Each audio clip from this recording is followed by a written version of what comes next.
When I first became a unit coordinator, I was actually in the process of writing up my PhD, and I found that I had these two competing demands on my time.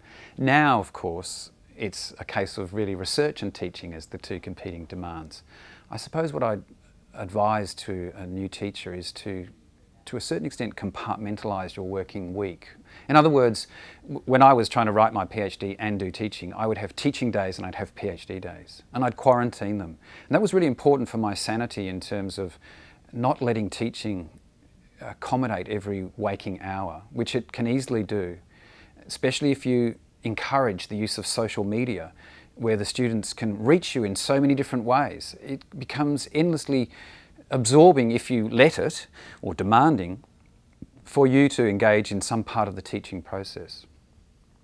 So I'm a strong advocate of compartmentalisation in the sense of set aside days that you invest in your teaching, whether it's preparing new lectures or marking or whatever it might be, as well as of course the delivery of that material, and days when you do other things. It might be you do your research, or it might be that you do administration, or it might be that you do other activities related to teaching, but they're the fun parts. They're the bits where you go to seminars and workshops on campus about teaching, and they're not actually about you and your students that you're specifically teaching then. I think that's really important to maintain a balance in your workload.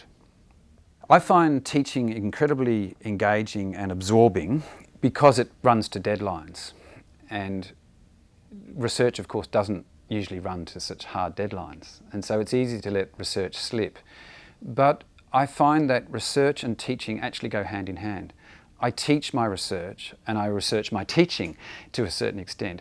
Often I develop ideas which I'll give in a lecture, and if it sounds good, because in the process of talking about it with someone else, if it sounds good, I'll go, I think that works, and I'll actually write it up as part of a research effort.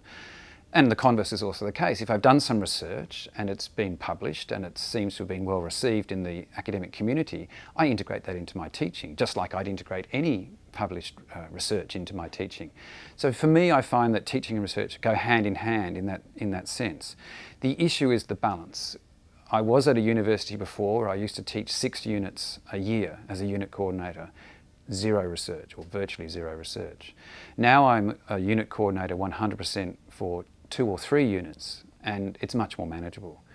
I'm able to, during the semester, I really must give my effort mostly to teaching, and it's very hard to keep the research doing more than just ticking over. But between the semesters, because I run a streamlined teaching process, I get straight into my research and keep the focus happening in that way.